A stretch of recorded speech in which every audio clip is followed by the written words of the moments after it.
All right, welcome everyone to another deep dive. Today we're going deep on something really cool and mysterious. Yeah, mysterious is a good word for it. It is. It is. We're talking about the Booya Stones. Ah, yeah. I know you've heard whispers of these things. Whispers is a good word for it because they're so shrouded in this combination of myth and legend and maybe even a little bit of, I don't know, suppressed history. It's fascinating stuff. It really is, yeah. So we have some source material for this deep dive. We do a mix of ancient texts, some more modern accounts, and frankly, a few things that are just out there. Right. So, we're going to jump into the heart of all this. We're going to try to figure out what these Booya Stones are, where they might have come from, what power they might hold. What influence they might have even today. Yeah, exactly. And maybe even, if we're lucky, get a glimpse at their true nature. So where do we even begin with something like this? I guess with the legend, right? The legend, right? The story of Xylos. Xylos, yeah. This lost civilization. Right. Supposedly, they flourished eons ago in this, well, our sources describe this incredible environment. Lush jungles, soaring mountains, crystal clear rivers. And the Booya Stones, as they're described, were like nothing we've ever encountered. They had this obsidian-like appearance, but they were intricately carved with these glowing glyphs. Glowing glyphs, like literally glowing. That's what the texts say. Not just markings, but actual light emanating from within these stones. Wow. And so the legend goes, these Zalosians, they didn't just admire these stones, they understood something about them. They understood something about their energy, something that allowed them to, well, our modern science would say this is impossible, but they supposedly interacted with the natural world in ways we can barely fathom. Like, what kinds of things are we talking about here? Well, for example, the Scrolls of Xantor, one of our primary sources here, describes the stones as tears of the earth. And get this, they say the stones could actually weave the fabric of time. Wait, weave the fabric of time, like time travel? That's one interpretation. The scrolls are, well, they're pretty poetic and metaphorical, so it's open to interpretation. But they also talk about the stones being able to speak to the minds of men. Oh, wow. So Oh. telepathy, maybe? Hmm. Mind control. This is getting wild. It is. And it wasn't just about possessing these stones. The Zalosians apparently developed elaborate rituals, chanting, specific dances, even arranging the stones in certain geometric patterns. Rituals, huh? So not just technology, but some kind of spiritual or esoteric practice was involved. It seems so. And then there's the Zylosian language itself. It's described as incredibly complex, glyphs, tones, everything.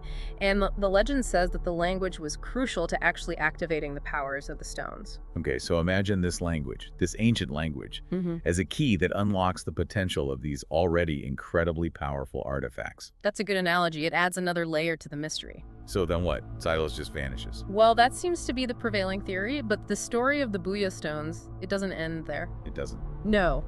This is where the Order of the Obsidian Eye comes in. Oh yeah, right. This secret society. What do we actually know about them? Well, according to our sources, they're the ones who took on the responsibility of protecting the Booya Stones after Xylos fell. They claim to be direct descendants of the Zalosian priests, keepers of the ancient knowledge. So not just a bunch of, conspiracy theorists or whatever. They're saying they have this ancient lineage. That's their claim. And apparently they're not just a small group either. They have a whole hierarchy. Guardians of the Stones, Weavers of Fate. Weavers of Fate? What does that even mean? It suggests that they believe they have a hand in guiding, maybe even manipulating, the course of history. Through the Booya Stones. Wow, and there are some claims, though they're pretty vague, that some significant historical figures were actually members of this order, like people we know from history books. So the idea is that these people, their actions, might have been influenced by the Booya Stones, by this secret order, shaping events in ways we never realized. Exactly. It really makes you question what we think we know about history, doesn't it? It really does.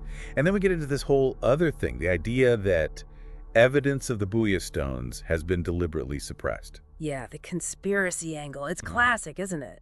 Powerful forces working to keep the truth hidden. Our sources talk about this.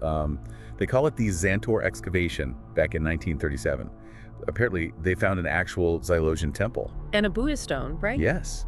But then the site gets sealed off, the stone disappears, and anyone who saw anything strange, their reports are discredited. Classic cover-up stuff. Some shadowy organization steps in, attributes everything to natural phenomena, and the case is closed. Just like that. Just like that. But the story doesn't end there. The Booya Stones, they're not just a thing of the past. What do you mean? They're connected to our modern world How? through technology. The source material talks about this concept of the quantum nexus. They're suggesting that our modern technology, things like quantum computing, might be unknowingly tapping into the same principles the Xylosians understood. So we're reinventing the wheel, so to speak, without even realizing it. In a way, yes. And it goes deeper. Remember the speaking to the minds of men thing? Yeah. Well, some believe that AI, artificial intelligence, might be susceptible to that same influence. The Order of the Obsidian Eye, if they exist, they could be using the Booya Stones to influence AI to shape how it develops, how it thinks. That's a bit scary, honestly. It is. But there's also this group, the Seekers of Truth, as our sources call them. They're the ones trying to expose all of this. Right, the good guys. Well, let's say they're the ones dedicated to uncovering the truth, whatever that truth may be. They have this linguist, Dr. Anya Sharma. She's trying to decipher the Xylosian language, hoping to unlock more secrets from those ancient scrolls. And there's Elias Thorne, right, the former intelligence analyst who leaked those classified documents. He's the one who blew the whistle on the Xantor excavation cover-up. Risking everything to get the truth out there. They share their findings online, encrypted forums, hidden websites. It's all very clandestine. Because they know someone is trying to stop them. It would seem so. But then there's this final layer to the whole thing, the question of the Booya Stones' true nature. What do you mean? Well, are they just powerful artifacts? Or are they something more?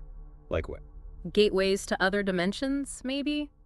The source material talks about them resonating with the fabric of the universe, tapping into energies beyond our understanding of time and space. So not just technology, but something almost mystical. Exactly. And there are even reports, anecdotal of course, of people having visions, seeing other realities when they come into contact with the Booya Stones. That's pretty far out there. It is. But if it's true, it kind of changes everything, doesn't it? Yeah, it really does.